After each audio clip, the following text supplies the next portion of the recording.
நாளென் செய்யும் வினைதானென் செய்யும் என்னை நாடி வந்த கோள் என் செய்யும் கொடுங்கூற்று என் செய்யும் குமரேசர் இரு தாளும் சிலம்பும் சதங்கையும் தண்டையும் சண்முகம் தோளும் கடம்பும் எனக்கு முன்னே வந்து தோன்றினது. யோகிராம் சுரத்குமார் யோகிராம் சுரத்குமார் யோகிராம் சுரத்குமார் ஜெயகுரு ராயா. ஓம் சுதர்சனாய் வித்மகே மா ஜ்வாலாய் தீமகே தன்ன சக்கர பிரச்சோத்யாத். ஓம் கருடாழ்வார் நமோஸ்துதே ஓம் கருடாழ்வார் நமோஸ்துதே ஓம் கருடாழ்வார் நமோஸ்துதே. அஞ்சிலே ஒன்று பெற்றான் அஞ்சிலே ஒன்றைத்தாவி அஞ்சிலே ஒன்றாக ஆரியர்க்காக ஏகி அஞ்சிலே ஒன்று பெற்ற அலங்கை கண்ட அயலார் ஊரில் அஞ்சிலே ஒன்றை வைத்தான் அவனம்மை அழித்து காப்பான். உலகெங்கிலும் வாழ்ந்து கொண்டிருக்கும் நேயர்களுக்கு டாக்டர் சைதை ராஜாவின் அன்பான வணக்கங்கள். நாம் இப்பொழுது இந்த எபிசோடில் வார ராசி பலன்கள் வாக்கிய பஞ்சாங்க அடிப்படையில் செப்டம்பர் 2 முதல் செப்டம்பர் 8 வரைக்கும் உள்ளடக்கிய நாட்களுக்கு கிரகங்கள் ஒவ்வொரு ராசிக்கும் எப்பேற்பட்ட பலனை வழங்கப் போகிறது என்பதை பார்க்கலாம் வாங்க. மகர ராசி காலபுருஷனுக்கு 10வது ராசி. சனி பகவான் ஆட்சி பெறும் வீடு. உத்திராடம் 2, 3, 4 பாதங்கள், திருவோணம் அவிட்டம் 1, 2 பாதங்கள் உள்ளடக்கியது. இந்த மகர ராசி அன்பர்களுக்கு இந்த வார கிரகங்கள் நல்ல பலனை தருமா இல்லை சுமாரான பலனை தருமா?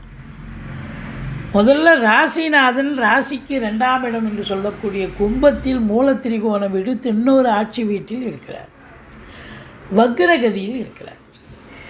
7 சனி நடந்து கொண்டு இருக்கிறது. எந்த ஒரு ராசிக்கும் ராசிநாதன் வந்தால் கொண்டாட்டம். ஆனால் இந்த மகர கும்ப ராசிகளுக்கு ராசிநாதன் வரும்பொழுது திண்டாட்டமும் இருக்கிறது, கொண்டாட்டமும் இருக்கிறது. அதாவது இவங்க உழைப்பை நம்பக்கூடியவர்கள் என்னதான் இருந்தாலும் 7 சனின்னு ஒன்று வந்துடுது. அது ஒரு 19 வயசுக்குள்ளே இருக்கிற பிள்ளைகளுக்கு கொஞ்சம் பிரச்சனைகளை தருகிறது. படிப்பு சரியாக மந்தத்தன்மை தந்து விடுகிறது. 19 வயசுக்கு மேலே உள்ளவங்களுக்கு இதுதான் வாழ்க்கை, இதுதான் பாதை, இதுதான் பயணம்னு ஒரு நல்லது செஞ்சுட்டு போகக்கூடிய ஒரு சூழல். அதனால் இந்த சனி பகவானுக்கு சங்கடம் தீர்க்கும் சனி பகவானே மங்களம் பொங்க மனம் வைத்தருள்வா சச்சரவின்றி சனீஸ்வர தேவே இச்சகம் வாழ்க இன்னருள் தாத்தா. இந்த சுலோகத்தை சொல்லுங்கள். எள்ளெண்ணெய் தீபம் இட்டு வாருங்கள். சனீஸ்வர பகவானுக்கு தனி சந்நிதி இருக்கும் கோயிலாக தேர்ந்தெடுத்து. மற்றபடி இந்த 2ஆம் இடத்துல சனி வக்ரமாக இருக்கிறது. இப்போ மகரத்தில் இருப்பதாக ஒரு ஐதீகம். அதனால் சில பிரச்சனைகளை சந்திக்கக்கூடிய ஒரு சூழலையும் இருக்கிறது சனி வக்ரமாக இருப்பதால். பொருளாதார வரவு இருந்த போதிலும் கொடுக்கல் வாங்கல் கண்டிப்பாக செய்யக்கூடாது. குடும்பத்தில் எல்லார்கிட்டேயும், கணவன் மனைவி மட்டும் இல்லை, மற்ற குடும்ப உறுப்பினர்கள்கிட்டையும், விருந்தாளிகள், வீட்டிற்கு வரக்கூடிய நட்பு வட்டாரங்கள் யாரிடத்திலும் நீங்கள் கொஞ்சம் பார்த்து தான் பேசணும் அப்படிங்கிற ஒரு நிலை இருக்குது. மற்றபடி கொடுக்கல் வாங்கல் கூட கண்டிப்பாக செய்யக்கூடாது.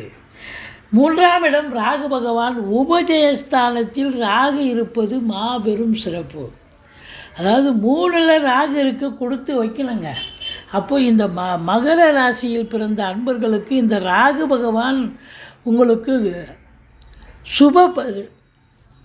நன்மைகளை, அதாவது சுபங்களை அள்ளித்தரக்கூடிய ஒரு அமைப்பு, வாரி வழங்கக்கூடிய ஒரு நிலை. 500 ரூபாய் எதிர்பார்க்குற இடத்துல 5000 ரூபாய் கட்டே கிடைக்குங்க. அந்த அளவுக்கு பலன்களை வாரி வழங்கக்கூடிய ஒரு நிலையில் இந்த ராகு பகவான் இருக்கிறார். அது உள்நாட்டு வாணிபம், வெளிநாட்டு வாணிபம், ஏற்றுமதி இறக்குமதியாளர்கள், ஷேர் மார்க்கெட்டில் இன்வெஸ்ட் பண்ணுறவங்க, ஸ்பெக்குலேஷன் பண்ணுறவங்க, ஆன்லைன் பிஸ்னஸ் பண்ணுறவங்க, ஹோட்டல் பிஸ்னஸ் பண்ணுறவங்க, இவங்களுக்கெல்லாம் ஒரு சிறப்பான காலம். ஷேர் மார்க்கெட் பண்ணுறவங்களுக்கும், இந்த ட்ரேடிங் பண்ணுறவங்க, இந்த computer, laptop, electronical goods, sales and service பண்ணக்கூடியவர்கள், இவங்களுக்கெல்லாம் சிறப்பான ஒரு நிலை. இம்போர்ட்டிங் எக்ஸ்போர்ட் பண்ணுறவங்களுக்கு ரொம்ப சிறப்பு. வெளிநாடு போய் தான் பண்ணணும் இல்லை, இங்கேயே வெளிநாட்டுக்கு வர்த்தகம் பண்ணாலே போதும், சூப்பராக சம்பாதிக்கும் பண்ணக்கூடிய நிலை ஏற்படும். இந்த 4ஆம் இடத்தை சனி பார்க்கிறார். இந்த 4ஆம் இடம் என்பது மாத்ருஸ்தானம். சனி பார்வையில் இருப்பது தாய்க்கு தேக ஆரோக்கிய குறைவு ஏற்படும், மருத்துவமனைக்கு அழைத்து செல்ல நேரிடும், அல்லது தாய்க்கும் உங்களுக்கும் கருத்து வேறுபாடு, தாய் வழி சொந்தங்களுக்கும் உங்களுக்கும் கருத்து வேறுபாடு ஏற்படும். வண்டி வாகனங்களை வச்சு பொழப்பு நடத்தக்கூடியவர்களுக்கு சவாரி கிடைக்கிற மாதிரி கிடைக்கும், பாதியில் நின்று போய் பழுதாயிடும், மன உளைச்சல் ஏற்படும். அப்போது எச்சரிக்கையாக இருக்க வேண்டும். அசையா சொத்துக்கள் மூலம் கூட செலவினங்கள் இருக்கும். கடகண்ணி வாடகை விட்டுருப்பீங்க, இல்லை வீடு இருக்கும், இப்போ வந்து ஃப்ளோர் போயிடுச்சு, இதை ஷட்டரு போயிடுச்சு, மாற்றி கொடுங்கம்பாங்க. அதெல்லாம் தண்ணி செஞ்சு தான் ஆகணும். மற்றபடி 4ஆம் இடம் கல்வி ஸ்தானமாக இருக்கிறதால பிள்ளைங்க கொஞ்சம் மெத்தனமாக இருக்கக்கூடாது. ரொம்ப சிரத்தையோடு இருந்து படித்தா தான் நல்ல தேர்ச்சி பெற முடியும். மற்றபடி இந்த 5இல் குரு கெஞ்சினாலும் கிடைக்காதுன்னு சொல்லுவாங்க. காரணம், பார்வை பலம் இருக்கிற இடம், ஸ்தான பலமும் சூப்பர், பார்வை பலமும் சூப்பர். அப்போது பூர்வீகத்திலிருந்து நல்ல தகவல் வரும். குலதெய்வத்தின் அனுகிரகம் 100% கிடைக்கும். பிள்ளைகளுடைய உயர்கல்வி, வெளிநாட்டு கல்வி, ஆராய்ச்சி கல்வி எங்கே படித்தாலும் அவங்க நல்லா படிக்கிறாங்கன்னு இன்ஸ்டியூஷன்லேருந்து தகவல் வரும். குழந்தை பாக்கியம் இல்லாதவர்களுக்கு குழந்தை பேர் கிடைக்கும். பூர்வீக சொத்து பிரிச்சிக்காதவங்க இந்த காலகட்டத்தை பயன்படுத்தி கொள்ளலாம். சந்தோஷமாக அவங்களுடைய பங்கு கிடைக்கும். மற்றபடி கௌரவம், புகழ், அந்தஸ்து கிடைக்கும். சீட்டாட்டம், race, lottery, speculation, online business, hotel business, share market போன்ற இனங்களில் ஈடுபாடு உள்ளவர்கள் ரொம்ப சந்தோஷமாக இருக்கக்கூடிய, நீங்கள் 5இல் குருனால சந்தோஷமாக இருப்பீங்க அப்படின்னு சொல்லணும்.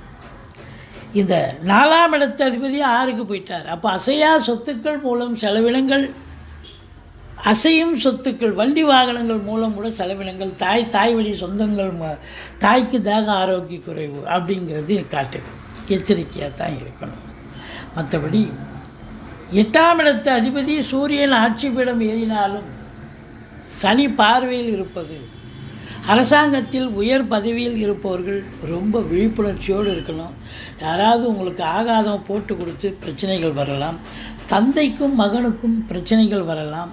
சொந்தமாக கம்ப்யூட்டர், அதாவது அதாவது இப்போது சின்ன லேத் ஃபேக்ட்ரியோ ஒரு பெரிய கம்பெனியோ வச்சுருந்தாலும் இரும்பு இல்லாத உபகரணம் இல்லை. அப்போ அவங்க அந்த கம்பெனியில் ஒரு 100 பேர், 50 பேர், இல்லை 500 பேர் வேலை பார்க்குறாங்க ஒரு தொழிற்சாலையில் அப்படின்னா, அந்த தொழிற்சாலையினுடைய அதை வேலை பார்க்க அலுவலர்கள், முக்கிய அலுவலர்களுக்கும் நிர்வாகத்துக்கும் சில பிரச்சனைகள் வந்து பேச்சுவார்த்தை நடத்தி அதுக்கப்புறம் தான் அது சரியாகக்கூடிய நிலை வரும். கொஞ்சம் பிரச்சனைகள் வரும் நிர்வாகத்துக்கும் தொழிலாளிகளுக்கும். மற்றபடி கல்வித்துறை, நிதித்துறை, நீதித்துறை போன்றவற்றில் பணிபுரிபவர்களுக்கு சிறப்பான காலம். கல்வி பயிலும் மாணவ செல்வங்களுக்கு அற்புதமான காலம். பத்திரிகை துறை, மீடியா துறையில் இருக்கிறவங்களுக்கு ரொம்ப சிறப்பை தரக்கூடிய தருணமே என்று சொன்னால் மிகையாக. 9ஆம் இடத்தில் சுக்கிரன் இருக்கிறார். 5 குடையவன் 9ல் உட்கார்ந்து குரு பார்வையில் இருக்கார்.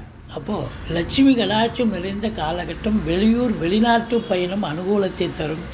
உயர்கல்விக்கு சென்றாலும் சரி, உத்தியோகத்திற்கு சென்றாலும் சரி, சொந்த தொழிலுக்காக சென்றாலும் சரி, நீங்கள் சாதிக்கக்கூடிய நேரம் வந்தாச்சு அப்படின்னு சொல்லலாம். தந்தையால் அனுகூலங்கள், தந்தை வழி சொந்தங்களால் ஆதாயம், ஈஸிலி டு கெட்டுன்னு சொல்கிற அளவுக்கு எதையும் போராடி ஜெயிக்கத்தால் அது தானாக நடக்க வேண்டிய நேரம் தானாக நடக்கும். மற்றபடி 11ஆம், அதாவது 9ஆம் இடம் குரு பார்வையில் இருக்குது. சொந்த தொழில் பண்ணுறவங்க நம்பி கடன் வாங்கி தொழில் பண்ணலாம், தொழிலை விரிவாக்கம் பண்ணலாம், தொழில் இன்னொரு பிரான்ச்சை ஓப்பன் பண்ணலாம். வேலையில் இருக்கிறவங்க அரசு உத்தியோகமாகட்டும், தனியார் துறையாகட்டும், காவல்துறை, தீயணைப்புத்துறை, மருத்துவத்துறை, இராணுவத்துறை, ரசாயனத்துறை, எந்த துறையில் வேலை பார்த்தாலும் அவங்களுக்கு வேலையில் ஒரு இம்ப்ரூவ்மெண்ட் இருக்கும். அதாவது இன்க்ரிமெண்ட் கிடைக்கும், ப்ரமோஷன் இருக்கிறவங்களுக்கு ப்ரமோஷன் கிடைக்கும், தேவையான இடத்துக்கு டிரான்ஸ்ஃபர் வேணுன்றவங்களுக்கு டிரான்ஸ்ஃபர் கிடைக்கும். மொத்தத்தில் தொழிலில், உத்தியோகத்தில் ஒரு நல்லது நடக்கும். ஒரு சந்தோஷமான நிகழ்வுகள் ஏற்படும். முதல் திருமணம் முறிவு ஏற்பட்டு 2வது திருமணத்திற்காக காத்திருப்பவர்களுக்கு கூட நல்லதே நடக்கும். இப்படி மகர ராசியில் பிறந்தவர்களுக்கு இந்த வாரம் சூப்பராக இருந்தாலும் 2ஆம் தேதி, 3ஆம் தேதி, 4ஆம் தேதி சந்திராஷ்டம நாள் வருவதால் மிகுந்த எச்சரிக்கையோடு இருங்க. சந்திராஷ்டமம்னு சொல்லிக்கிங்க, சூதனமாக நடந்துக்குங்க. இரவு பிரயாணம் வேண்டாம். மற்றபடி குறை ஒன்றும் இல்லை. நீங்கள் வணங்க வேண்டிய தெய்வம் முருகப்பெருமானை வணங்குங்கள், ஈஸ்வரனை வணங்குங்கள். வாழ்க்கை வளமோடும் நலமோடும் அமையும்.